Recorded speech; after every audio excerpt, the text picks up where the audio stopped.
What's up, LEGO builders? Welcome back to Coconut Brick Studios for week 29 of building Coruscant in LEGO. These past few weeks have been pretty wild. Starting a new section, probably the biggest and most grand section so far, the Galactic Senate building. It's the beginning of a new year. I wanted to start strong, so I'm gonna cool things down and relax a little bit and do what I call a catch-up week. I'll get into what that is more later, but it's basically where I revisit previous sections of the mock that need to be finished. That being said, I will still be doing some work on some newer stuff. I'm going to be building more of the front wall where the gunship crash is, and trying to figure out how I'm going to build the broken and damaged sections of wall that are going to be around that area. I'm also going to be addressing the big problem I was talking about last week. I'm going to fix the spacing issue between the bank wall and the Galactic Senate steps. I've got another great episode lined up for you guys, so don't forget to execute Order 66 on that like button, and let's get started. I'm going to start with some catch-up work, as I like to call it. I've had such an explosion of progress over the last month, and it's been great, but there's still a trail of mostly finished builds and sections that need to be tiled off or completed, and one of those is the frame that runs around the mock. Not very important to the overall progress, but I don't want to get to the end of the series and have to buy hundreds of black plates and tiles and spend a bunch of time finishing that instead of focusing on minifig placement or finalizing some other part of the build. I also want to do some work on the giant skyscraper. I've fallen behind on it because it's such a pain to work on. It eats up so many parts. I have to stick my hand down the long tunnel-like body, which is about as high as my chest, and delicately connect plates to each other, which often leads to stuff breaking and falling down in, and the ball joint connectors popping off. I originally wanted this to be the tallest skyscraper in the mock, but with how much time and parts it requires, I may have to shrink it down so I'm not delaying the finale to get it finished or ending up with a mediocre build because I rushed it.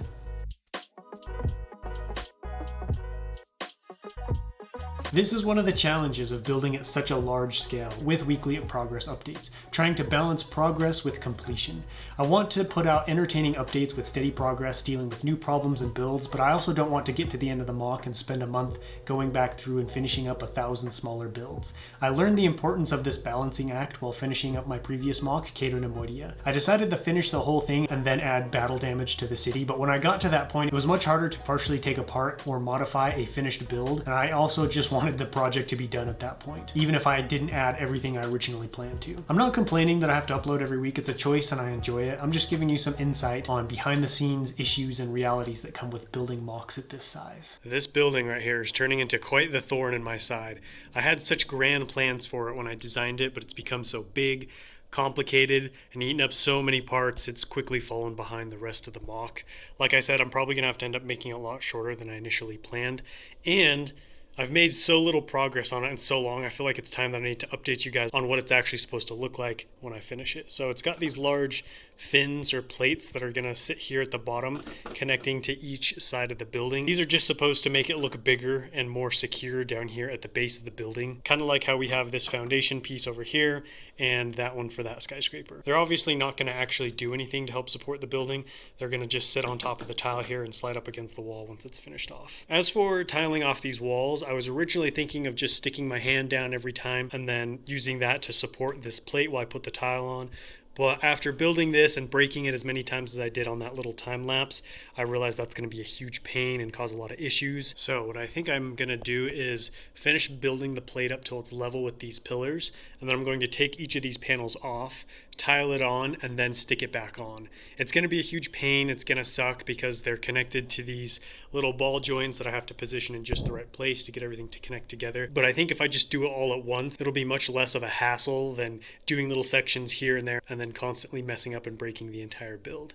And then what I'm going to do is build the top part separately, tile that off as well, and then I'm going to connect the two finished pieces together. Speaking of the top of the building, it's actually over here. You guys have probably seen the background of a bunch of the updates, and that's because I designed it a while ago. I wanted to figure out the right angles and stuff, and this top part determined where exactly these pillars were going to sit and how far apart they'd be. The top itself is actually just going to be 4 strips of slopes like that, so there's going to be no panels or walls right here, and then the opening right here in the center is going to be open as well. I'm still not sure what exactly is going to go in there, what's going to be in the slopes. I'm thinking about maybe putting some windows. I'll figure that out later as I get closer to finishing the building. That's enough skyscraper talk. It's time to briefly jump to the entertainment complex. I've got another sign for you guys. This one does not look nearly as good as the other one, so I had to substitute 1x2 tiles, and you can see they just don't line up as right. They just don't line up as well. So this whole thing will look much better once I get the right parts in. It says Dine in Arabesh. Shout out to Cheese on Top for giving me the idea. I was going to go with drink, because then I'd have food right here and then drink on this side. But drink was too long to fit in the sign, and I wanted to keep the two signs the same size. So when this second half is finished, this sign will sit probably about right here. Now, the last thing I want to talk about before I get back to building is the big issue I brought up last week with the bank wall and the steps. Because, over here we're going to have an archway. We're going to have a way to get into the entertainment complex from the steps, but I can't do that with the bank. There's just teller stations right there, and I don't like the idea of just a side entrance into a giant bank. And I was racking my brains trying to find a solution. You guys gave me a bunch of ideas, but what I ultimately decided I need to do is just give myself more space right here. I think if I add another 10 studs, so the stairs start right here, it'll look a little bit better and won't feel as cramped. And even though these steps will be going down and still facing the bank wall, there will be much more space there for people to get in and out and go up the steps. So that means I'm going to have to rip up all of this stuff that I've already built and then move it back about 12 studs or so. Some of you guys were saying to just get rid of the steps completely because most people just fly in, use their vehicles to get in through the tunnel. And while that is true, these steps aren't here for a practical purpose. This is the Galactic Senate building, the powerhouse of the Republic. And as such, they want to create a giant and imposing structure and plaza to show people they are the top dog. This is the seat of power. It's kind of like how in the United States, a lot of our courthouses, even if it's just a local county courthouse, will have a pretty fancy, ornate building with large steps leading up to it. It's more of like the symbol and the imagery it portrays.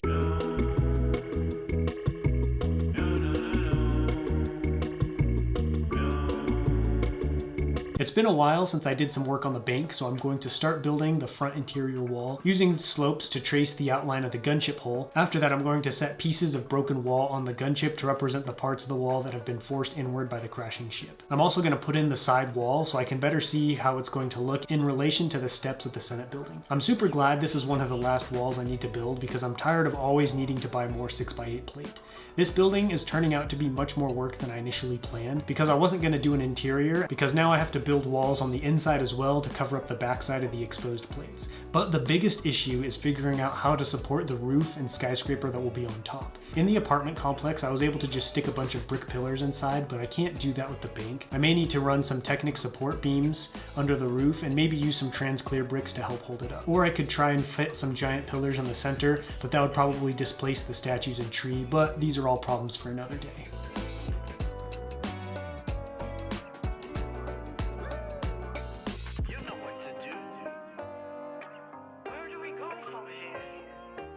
The last section I'm going to touch up this week is the top of the entertainment complex wall.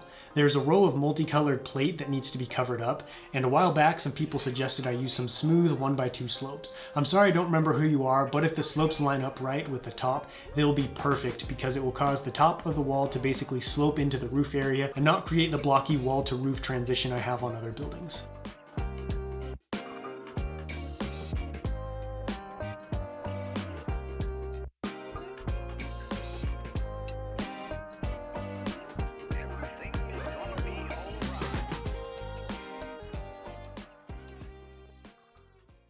Here's what's going on with the bank. I got that exterior wall finished up to its final height. You can see it's very tall, very imposing, and further cements the fact that I'm going to need more space back here. I need to scoot everything this way, which means table number 5 needs to go in, which is crazy considering this will be the second mock in a row that I've started and then needed to add another table. I started Kato no Mori with 3, realized I needed 4, started Coruscant with 4, and now I'm realizing I need a 5th, which is unfortunate because these tables I like to get are kind of expensive, and I want to get another one of the same one, to match everything else and be able to move them around and use them with each other.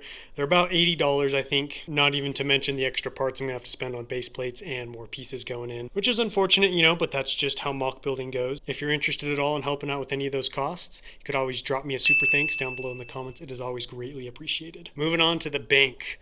So here's that little section of wall I was working on. I built around the outline of the gunship and then started experimenting with how I want the broken sections of the wall to look like. And I have a couple of options here. So option number 1 is this more finished built little chunk of wall that I tried to match with the shape of the gunship on one side and then the shape of the hole on the other.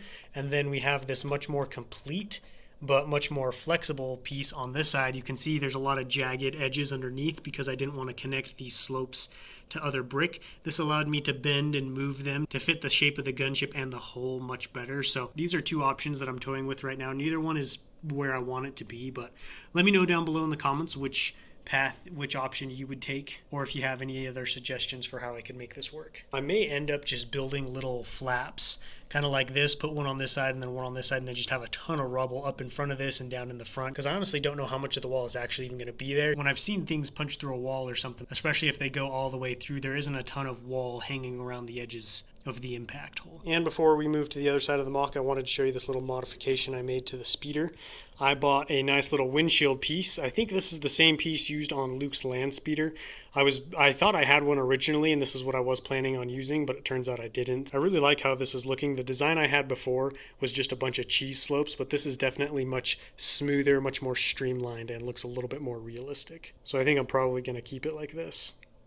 All right, the last thing we're going to look at is this piece of wall. I really like how these slopes look. They plane in almost perfectly with the roof. Only issue is I'm now out of these little slopes, so I'm going to have to wait to do the rest of the wall until I can get some more of those ordered in. I'm not super happy with how this skybridge section is looking. These 2x2 and these taller 2x2 slopes are just kind of chunky. I may experiment with some longer pieces that have a longer, more gradual slope down to the top of the skybridge. This was definitely not one of those massive progress heavy weeks, but a good one nonetheless. It's really helping me catch up on some things and conserve parts for the rest of the month. All that being said, it's time to talk about what's going down next week. These weeks are really nice, not only from a building perspective, but a budgetary perspective as well, because I don't have an unlimited budget for the mock, so I only have a certain amount of parts that I try to work with each month. And having these weeks where I'm kind of going back and working on things that I've already done that aren't as part intensive is nice and helps me spread out progress throughout the entire month. That way we don't get one or two crazy awesome episodes at the beginning of the month and then are left with some lame lackluster updates towards the end of the month when I run out of pieces. As far as next week goes, there may or may not be a new table that needs to be installed in the mock, which means